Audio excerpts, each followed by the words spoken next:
kepada Allah, ngaku beriman kepada Allah, ngaku beragama Islam, tapi amal soleh yang enggak. Ada nggak? Banyak nggak? Siapa nama lu? Si agama lu apa? Islam, sholat, baca Quran, orang, puasa, apalagi? Dia ngaku beriman, tapi tidak beramal soleh. Ada juga orang beramal soleh, baik sama tetangga, dermawan, suka senyum, gitu kan, saling membantu. Tapi tak ada iman di sana, itu pun sama, enggak masuk syarat. Jadi syaratnya dua, satu iman, yang kedua amal soleh. Kalau kurang salah satu di antara duanya, maka tidak dianggap oleh Allah Subhanahu wa Ta'ala.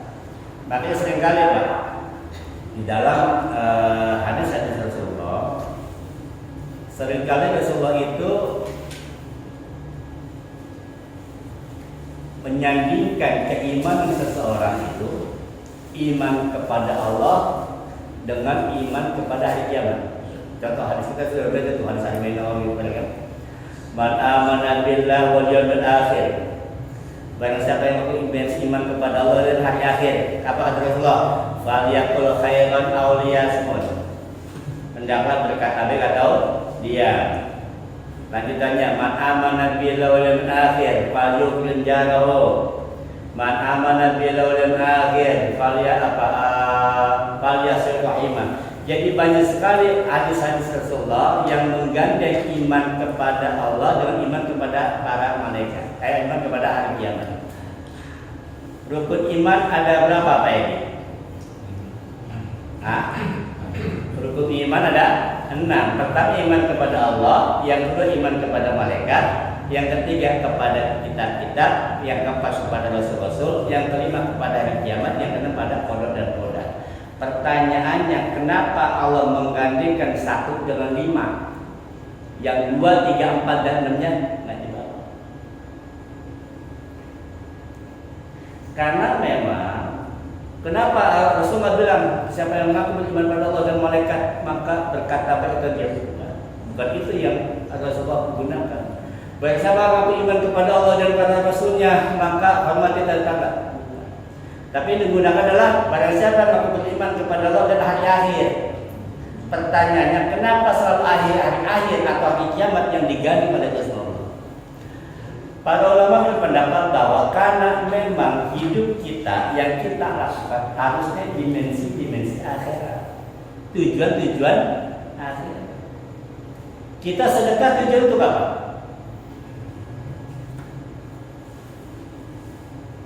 Untuk dipuji orang. Kalau ini dipuji orang dapat pujian, dapat, tapi akhiratnya tidak dapat. Kita tidak mencuri kenapa? Karena takut akhirat. Kita tidak berbuat maksiat kenapa? Takut akhirat. Kita menolong tetangga, berkata baik semuanya karena dimensinya akhirat.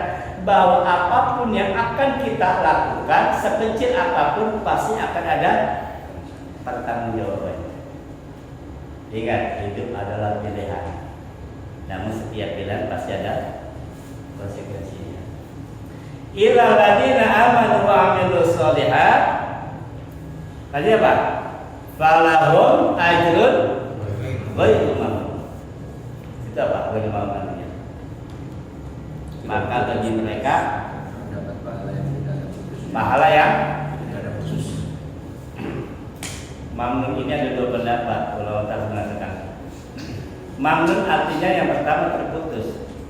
Artinya orang-orang yang beriman dan beramal soleh akan mendapatkan pahala yang tidak pernah putus-putus, nyambung. Ada juga mamnun ini asal kata manamuna, artinya nyebut-nyebut. Maka ada tuh ayat keren berikut yang begini, la tulhikum sadaqatikum bil manni wal adha. Jangan kau rusak sedekahmu dengan apa? Sering nyebut-nyebut. Sering nyebut-nyebut kebaikan kita ke orang. Kalau bukan gue mah. Sering nyebut-nyebut kebaikan kita ke orang itu pun sama, itu dapat merusak pahala sedekah kita. Wah, gue alhamdulillah dia hari gue sedekah terus. tiap hari disebutin loh, sama. Itu tidak. Nah, berkaitan dengan ayat ini, maksudnya adalah orang-orang yang Allah kembali ke ayat yang sebelumnya. Summa radadnahu asfala safilin, Allah itu akan kembalikan pada penciptaan semula, di mana manusia di antara kita ada yang sudah tidak berfungsi lagi akalnya, alias pikun. Gimana nasib orang yang pikun, yang sudah tua, yang sudah tidak mampu lagi berpikir, sudah tidak ingat lagi? Ada orang pikun total, ada pikun sebagian. Ada pikun sebagian. Giliran makan ingat, sholat lupa, jadi sebagian tuh. Udah makan belum? Sholat belum ya. Nah, itu separuh. Kalau kita buat amal-amal ibadah dia lupa, tapi kita buat makan ingat. Terus ada orang-orang juga yang hilang akal, gila dan sebagian. Nah, untuk orang-orang yang seperti ini kan kaitannya turun ayat ini kan karena dulu Rasulullah bercerita tentang para sahabat menanyakan nasib orang-orang yang sudah pikun, yang sudah tidak lagi sholat, tidak lagi puasa karena udur, karena sudah tua. Kata Rasulullah, kata Allah dalam Al-Quran ini, ulama tafsir mengartikan bahwa orang-orang yang karena keterbatasan tua dan udur karena pikun akan dihitung ketika dia masih normal. Contoh begini, kalau kita selagi mudanya suka sedekah, maka ketika pikun pahala sedekah terus sekali, walaupun sudah tidak sedekah. Kalau kita waktu masih sehatnya, waktu masih mudanya, waktu segera sering baca Quran, ketika kita sudah undur karena pikun dan sebagainya, mereka sudah terlepas hukum tuh, sudah nggak kena hukum karena udah nggak taklif lagi.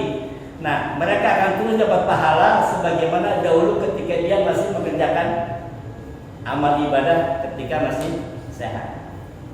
Makanya Rasul tegaskan dalam Al-Quran, dalam hadisnya, "Iktanil khamsan qabla", ambillah 5 perkara sebelum datang yang 5. Apa kata Rasulullah? Hayataka qabla mautika. Mumpung masih hidup, mumpung masih ada napas, yang belum baik, yuk kita berproses untuk menjadi lebih baik. Ya mungkin kalau berubah jadi wali Allah mah jauh dah, atau tiba-tiba jadi soleh juga jauh. Ya berusaha lebih baik dari yang kemarin aja. Kalau kemarin belum mau sedekah, maka kata ulama, kata agama mengajarkan, Rasulullah kan ditanya, Rasulullah apa ibadah yang paling afdal? Kata Rasulullah, adwamu ain akol. Ya, sesuatu yang mudawamah, kontinu walaupun sedikit. Maka setiap kita itu harus punya ibadah kecil yang menjadi andalan, nggak boleh putus-putus. Misalkan kalau kita mau punya sedekah, ya sedekah pagi, pokoknya jangan sampai 2000 itu biasanya. Ya hari gitu. Insya Allah ketika kita nanti tua, sudah tidak lagi kita bisa melakukan sedekah, pahala itu terus ada. Pahala terus. Kemudian kata Rasulullah, wasihataka qabla saqamik, mumpung sehat sebelum sakit, mumpung sehat, mumpung masih bisa ke mushola, mumpung sujudnya masih sempurnakan, mumpung puasa masih kuat puasa, mumpung rukunya, sujudnya sempurna lakukan, sholatnya dengan berdiri takkan, mumpung masih sehat. Kalau udah sakit udah kagak sakit enggak? Coba tuh tanya orang yang rumah sakit, udah nggak ada yang enak sebentar. Kita kadang-kadang bilang dikit aja udah malas apa ya, bilang dikit udah nggak enak banget, sakit gigi aja tuh. Mumpung sehat tuh, ya sebisa mungkin. Kalau nggak bisa jamaah musola, ya di rumah ajak bini jamaah, ajak anak jamaah sesekali wudhu. Tujuan apa? Satu, menciptakan rumah jangan sampai jadi kuburan. Kalau menjadi kuburan, dibaca di Quran kagak, sholat kagak di rumah, ya kuburan ya. Yang kedua, kita mendidik anak dan istri untuk sholat. Sekali nggak tahu. Karena istri kita kasih juga dia pengen pahala jamaah.